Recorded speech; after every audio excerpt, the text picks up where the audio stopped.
Welcome back to Mystara as we head to the tropics with our look at the Thanegioth Archipelago. This one wasn't an easy one to deep dive as the information on it is often incomplete, contradictory, and scattered across multiple books. Where the information differed from book to book, I went with the more interesting version. Though the archipelago contains the Isle of Dread, I won't be covering that as there's already a comprehensive video on that location, and I suggest you check it out for the details there. But it's time to put on the sunscreen, spray on the off, and pop the anti-malarial pills. I'm Mr. Welch, and we're headed to Thanegioth. The archipelago lies hundreds of miles to the south of Irendi and Minrithad, and is comprised of an unknown number of islands, with estimates reaching around 1,000. Most of the islands are small, nameless coral islands with no notable features or resources, and most of these appear on no map, making them a navigational hazard. There are bounties posted by several nations for the mapping and exploration of islands, especially the nations of Thanegioth and Minrithad. A lot of explorers take them up on this offer, but few return as the dangers of Thanegioth are numerous and the waters around the islands are treacherous.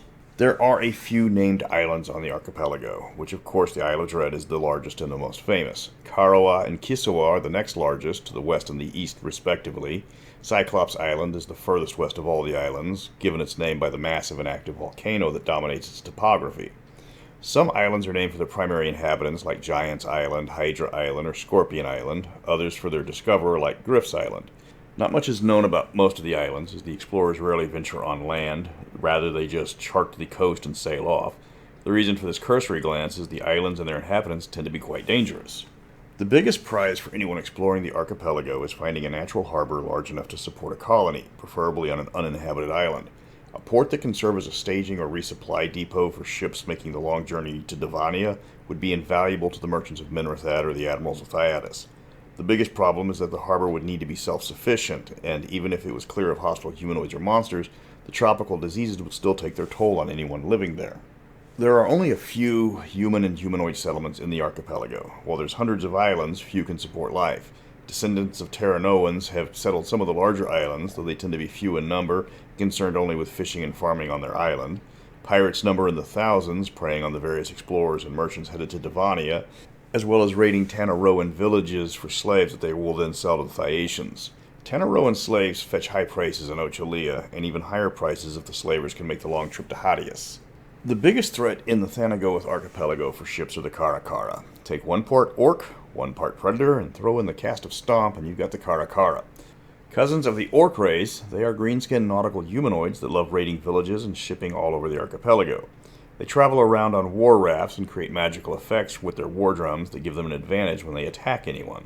While they occasionally will trade for metal weapons, more often than not they will simply try to take what they want. They're found all over the archipelago and reach as far north as Green Reaver's Island on Hadius, although they avoid Irendi waters because of their superior navy. That doesn't prevent them from trying to attack the Irendi. In fact, the Makai have been mortal enemies of the Karakara for centuries. It is a common rite of passage for Makai warriors, called the Toa, to actively seek out the Karakara in battle.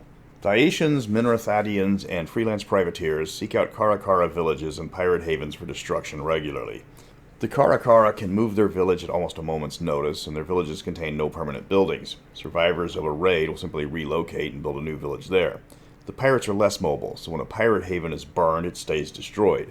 But the pirates have a secret both nations would pay handsomely to learn, and that is about the floating city of Cron. It's less of a city and more of a barge, but it serves as a base for a large number of pirates. The city is run like a ship. It has a captain, a first mate, and other various officers, and it relies on its fleet of pirates to supply it with more than just fish and seaweed for its needs. The pirates that use Cron as their base of operations tend to have smaller ships. Larger ships have to ferry supplies back and forth because of size issues. The barge can move, though slowly, and it needs advance warning from its ships of advancing dangers. One of the largest dangers in the archipelago is just sailing in that section of the Sea of Dread.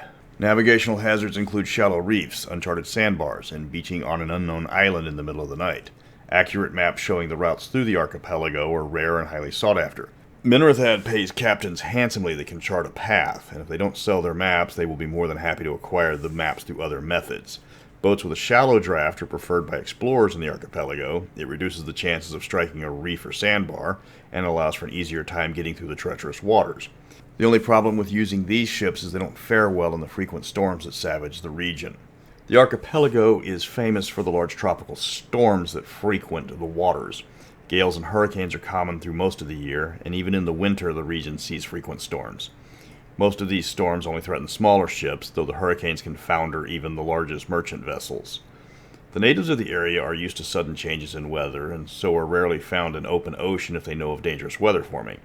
The explorers commissioned by nations to chart the region typically bring magical support to help navigate the unpredictable weather, usually bringing wizards, but preferring druids if they can find them. The last major natural threat to ships in the archipelago is disease. The tropical islands contain all sorts of insects, containing a large number of diseases that can decimate a ship's crew. Compound this with the possibility of tainted water supplies and various parasites that plague the island, and a captain can lose a large portion of his sailors without even seeing a single pirate. Clerics can help with cure disease spells, but usually an outbreak of disease on a ship is widespread and beyond the cleric's ability to stop it completely. There are legends of ghost ships filled with corpses of entire crews left on the open ocean free for the taking. Those ships are unguarded except by the plague that wiped out the original crew.